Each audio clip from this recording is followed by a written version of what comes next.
Are tubes easier than rails? That's what we're gonna be talking about in today's YouTube video. There are 5 different kinds of features you're gonna find in terrain parks. You've got boxes, you've got rails, you've got tubes, you've got jumps, and you've got transition of some kind, including hip jumps and half pipes. And in today's video, that's what we're gonna be talking about. We're gonna be talking about if tubes are actually easier than rails and what it means to hit all these different features in the park. Hope you guys enjoy the video today. If you haven't already, hit that subscribe button. Let's get right into it.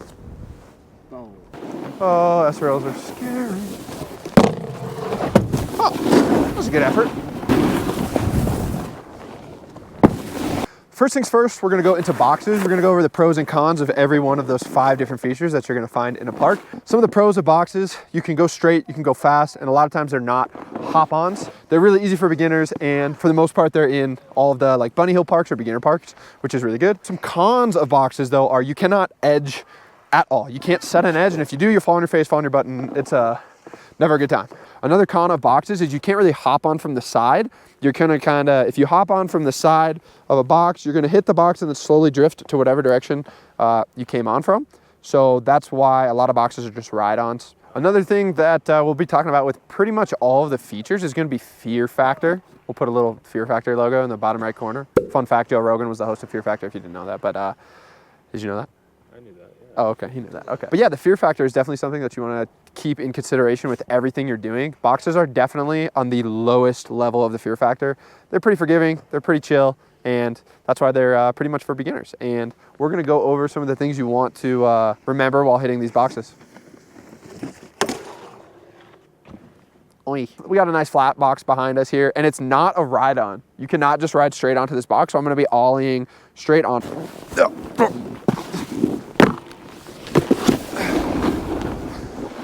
Okay, so flat box, like I said, I'm gonna be ollieing on straight. For boxes, everything should be flat base, shoulders over toes, and it should be no problem at all. Boom, ain't nothing but a thing. That's boxes for you. To the rest of the parky.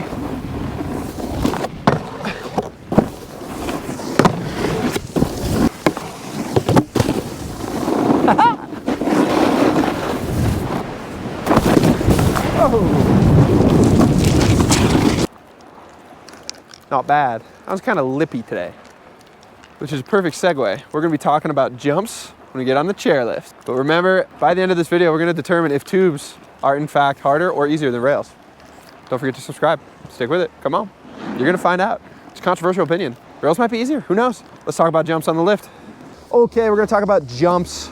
Jumps are probably one of the last steps you're gonna take when you end up deciding that you're gonna absolutely destroy the park. I can't really do pros and cons because you can't really compare a jump to a box. However, I can give you some tips on better ways to hit jumps and maybe some ways that'll make you guys feel a little bit more confident when hitting jumps. Number 1, always make sure you know the speed, whether that means asking a local guy that's been hitting the jumps what the speed is, watching somebody, just really getting a gauge where everybody's dropping from. That's definitely probably the biggest thing when hitting jumps, no matter how big they are. Even if it's a small jump, you're really gonna wanna know the speed. You don't wanna overshoot that jump all the way to flat. Same thing with big jumps. You don't wanna come up 6 feet short and break both your ankles because that's not fun. I know we talked a little bit about fear factor with boxes, and with jumps, it's definitely a little bit scarier. Another thing you can do is ask somebody who has been hitting the jump if they wouldn't mind if you follow them into the jump. That's a really good way to really know the speed. People that have been hitting the jump, all you have to do is match their speed as they hit the jump, and you should be all good. A couple other tips: you never want to be popping off a jump off your nose unless you're intentionally trying to nollie off the lip of a jump. Always, similar to boxes, keep your shoulders over your toes and pop off that tail when taking off of a jump. Whether it's a 3-foot jump or a 35-foot jump, you want to be popping off that tail, and that's what should keep you more steady in the air. Eventually you'll work up to the point where you're spinning on jumps, but we won't get into that today. All that you should know, and one tip that I give people when they start spinning jumps, is be as patient as you possibly can on your takeoff. Whether you're spinning front side, back side, cab, or switch back, you want to be as patient as possible. That's just a little tip I'll give you guys right now. Coming up, jump number 1. Oh yeah.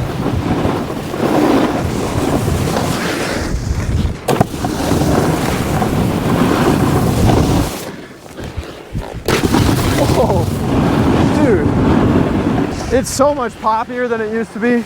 Okay, the third park feature we're gonna be talking about is transition. And full disclosure, I have not been one that's super well rehearsed in transition in my life. I grew up in the Midwest. There's not a lot of half pipe. There's not a lot of hip jumps in the Midwest. So what I'm saying is from my experience, which is not that much. So if you guys know a little bit about transition, put your tips and tricks in the comments.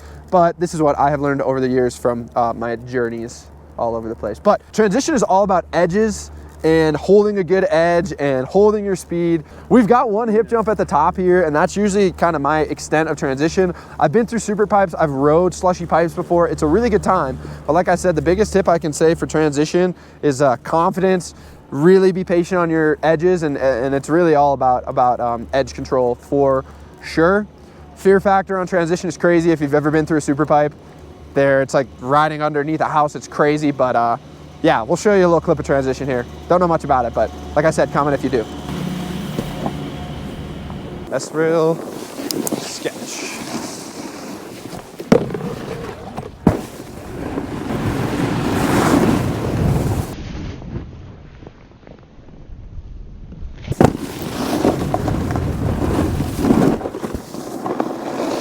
Yeah, Briggs, you got that pow on you, brother. Dude, it actually slid right here. Avy conditions, terrible. Before we get into the next two categories, we're gonna talk about the difference between rails and tubes. Right now, that quad is a very gray area. It's both a tube and kind of a rail. I don't really know what to call that. Same with this one. It's a tube, but skinny enough so it's where you don't really know what it is. This here, however, definitely a rail. Definitely small enough to call a rail. This, tube. Holy kids, dude, look at them. Look at them go. Get them, Briggs. Another one, there's more.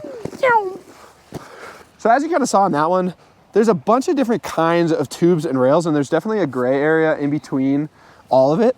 When you're thinking about rails, you can think about a small circle rail. You can think about a flat top rail.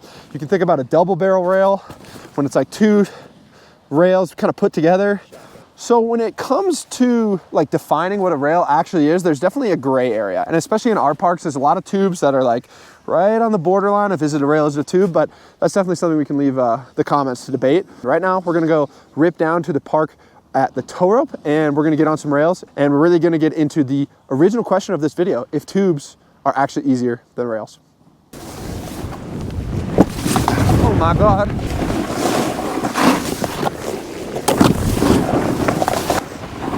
Okay, this is a tube. This is a rail.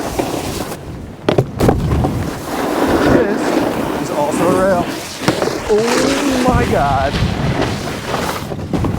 When we're talking about the difference between rails and tubes, a lot of people think that that common progression goes from boxes to tubes to rails, but I might make the case that that's not necessarily the case. I believe that some tricks are easier on tubes and some tricks are easier on rails. For example, I know that when you're doing 180s on, it's a lot easier to learn those on tubes. But when you're doing slides, so front board, backboard, lip slide, those kinds of things when you're sideways on the rail or tube, I think it's a lot easier when you're on a rail. All right, so kind of what I just talked about on the rope, 180s are a lot easier to learn on tubes. Here, I'm gonna do a front one on.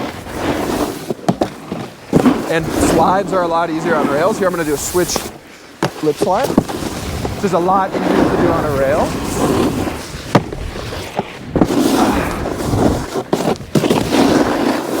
So I know the fear factor is actually a really big component when it comes to learning new stuff, but I would definitely say tubes are a little less scary than rails. When you're trying to do a board slide on a tube or a slide of any kind, sideways of any kind on a tube, there's a lot more balance that has to be done. Where on a rail, if you can get locked in properly on a front board or back board or lip slide of any kind, I would argue that it's actually a lot easier to do so. So as far as fear factor goes, yes, rails are gonna be a lot scarier, but as far as learning specific kinds of tricks, I think that there's definitely something to be said about rails being having their place for progression for sure. Okay, this one I'm gonna show you a little bit of tubes and how it might be a little bit harder to actually board slide on a tube than people might think. Oh, that's so long. Here we go, we're gonna lip slide this.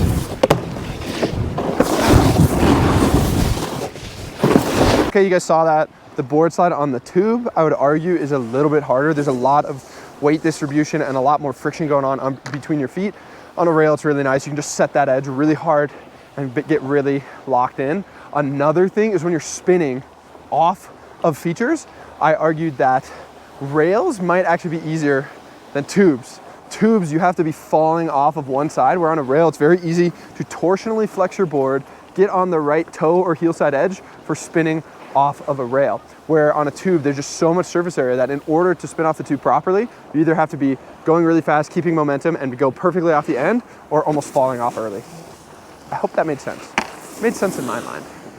Okay, we're just gonna try to combine everything that I've been talking about today. Transition, keep your edges nice, go up, land. Rails, it's easier to lock in on the slides. And tubes, it's easier to do 180s on too, like so. And then jumps, pop off that tail. Oh, that was actually a great combination of everything. Okay guys, that is going to conclude the video today. We got into some nitpicky stuff for sure. However, I hope this helps you with your progression in park snowboarding. If you aren't a park snowboarder and you're just kind of looking at this, trying to get your toes wet, well, I strongly urge you to do so. It's all about confidence. If you have the confidence to do something, you can 100% do it. If you guys have any like quarrels with what I said or opinions of your own, please put them in the comments. I want to have a discussion about this because I don't think a lot of people have the same opinions about tubes and rails.